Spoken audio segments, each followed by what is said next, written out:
اللہ تعالیٰ کو سب سے زیادہ تکلیف دی جاتی ہے۔ کوئی کہتا ہے کہ فلاں اللہ کا بیٹا ہے، کوئی کہتا ہے فلاں چیز اللہ تعالیٰ کی شریک ہے، یعنی شرک کا مرتکب ہے۔ کوئی دہریہ ہے، کوئی ہندو ہے، کوئی سکھ ہے، کوئی کچھ ہے، کوئی کچھ ہے، کوئی اللہ تعالیٰ کی بیوی بنا رہا ہے، کوئی اللہ تعالیٰ کی اولاد بنا رہا ہے، کوئی اللہ تعالیٰ کے شریک بنا رہا ہے۔ تو اس کائنات میں سب سے زیادہ تکلیف اللہ کو دی جاتی ہے، سب سے زیادہ صبر بھی اللہ ہی کر رہے ہیں۔ ثم یعافیہم ویرزقہم، عافیت بھی دے رہے ہیں، رزق بھی دے رہے ہیں، اور سب سے زیادہ گالیاں بھی حقیقت میں اللہ کو دی جائے۔ گالیاں نا بھائی، اس سے بڑی گالی اور کیا ہوگی کہ فلاں بھی دیتا ہے، فلاں کو اللہ تعالیٰ نے اختیار دے رکھا ہے، فلاں اللہ کا شریک ہے۔ اب بتوں کو تراش رہے ہیں، اور اس سے بھی بڑھ کر جانوروں کی پوجا ہو رہی ہے بھائی، حیوانات کی، گائے کی پوجا ہو رہی ہے۔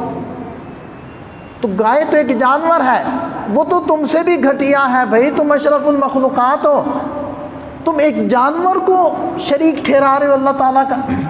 تو یہ اس سے بڑھ کر گالی اور کیا ہوگی کہ اس کو بھی اختیار حاصل ہے اللہ تعالیٰ کی مملکت میں، اور اللہ تعالیٰ کے اختیارات میں اس کا بھی حصہ ہے۔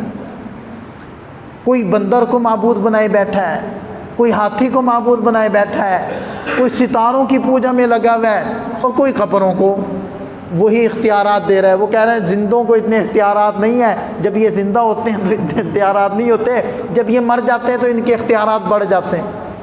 اب یہ بھی اللہ تعالیٰ کو گالی ہے بھائی۔ اللہ تعالیٰ نے کسی کو اپنی ذات اور صفات میں کسی صفت میں شریک نہیں کیا، اور یقین جانیں یہ عقیدہ ہم سب کا ٹھیک ہونا چاہیے، ورنہ یہ وہ مسئلہ ہے کہ جس کے بارے میں اللہ تعالیٰ نے واضح طور پر فرمایا ان اللہ لا یغفر ان یشرک بہ، شرک کی معافی نہیں ہے، وَيَغْفِرُ مَا دُونَ ذَلِكَ لِمَن يَشَاءُ، شرک سے نیچے نیچے جو گناہ ہوں گے، بھلے وہ کبیرہ گناہ کیوں نہ ہو، جس کے لیے چاہوں گا معافی دے دوں گا۔ لیکن اعلان فرما دیا واضح طور پر شرک کی معافی نہیں، جو مرضی کر لو، جتنے مرضی سجدے کر لو، شرک لے کر آؤ گے تو معافی نہیں ہے۔ یہ قرآن میں واضح اعلان ہے، پھر بھی لوگوں کو سمجھ نہیں آتی، کیوں نہیں ان باتوں کو سمجھتے؟ بھی اتنا نازک مسئلہ ہے، ساری عبادتیں ریاضتیں برباد ہو جانی ہے اگر یہ عقیدہ ٹھیک نہ ہوا۔ تو ہمارا مضمون یہ تھا کہ سب سے زیادہ اللہ کو تکلیف دی جا رہی ہے، اور سب سے زیادہ صبر کرنے والی ذات اللہ کی۔ تو ہمیں یہ جو ہمارے خاندانی مسائل ہیں، یہ جو ہمارے سیاسی مسائل ہیں، یہ جو ہمارے مذہبی مسائل ہیں، یہ جو ہمارے معاشرتی مسائل ہیں، یہ جو جھگڑے ہیں، یہ جو ناچاکیاں ہیں، یہ جو بغض و عناد ہے، یہ جو توڑ ہی توڑ ہے، اس کا ایک حل حدیث نے یہ بتایا کہ صبر کرنا بھی سیکھو۔ اور اللہ کے نبی صلی اللہ علیہ وسلم اس حد تک سمجھا رہے ہیں انصار کو، اور آخری وقت میں بھی جو آپ علیہ السلام نے کچھ ارشادات فرمائے، اس میں سے ایک یہ بھی تھا کہ یہ جو انصار ہیں ان کے حقوق کا خیال رکھنا۔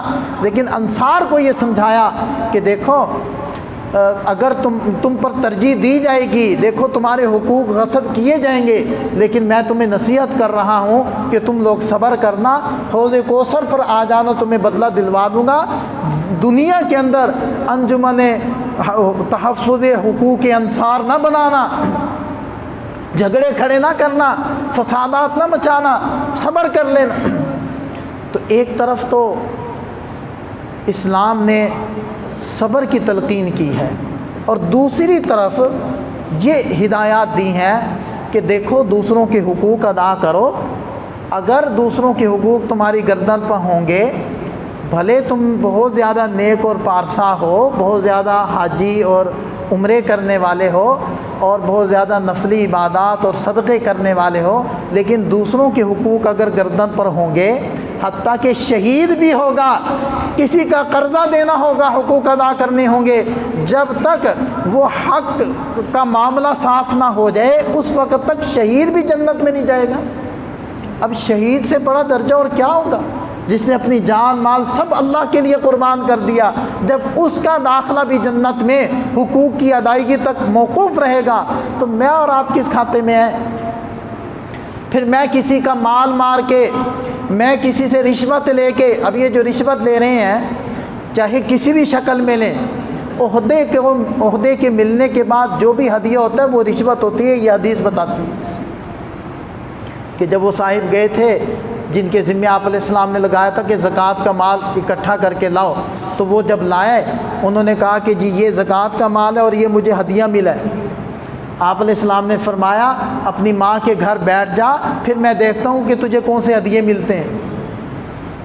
جو سیٹ کی وجہ سے، عہدے اور اختیار کی وجہ سے ہدیے ملتے ہیں وہ اصل میں رشوت ہوتی ہے، اور جو جان بوجھ کر مجبور کر کے رشوت لے رہے ہیں وہ دوسرے کے مال کو غصب کر رہے ہیں۔ جب تک وہ مال واپس نہ کر دیں توبہ سے کام نہیں بننا۔ اور اسی طرح سود والا معاملہ ہے، سودی مال آپ کے پاس آ گیا کسی کا، جب تک اس کو ادا نہ کر دیں اس وقت تک توبہ بھی ناقص ہے۔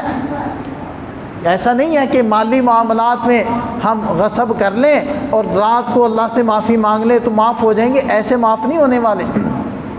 کسی کو ستایا ہے، کسی پر الزام لگایا ہے، کسی کو گالی دی ہے، کوئی بھی شکل ہے حقوق کے غصب کرنے کی، زیادتی کرنے کی، جب تک کہ معافی نہ ہو، حق کی ادائیگی نہ ہو، اللہ تعالیٰ کی معافی بھی موقوف رہے گی بندے کے معاف کرنے پر۔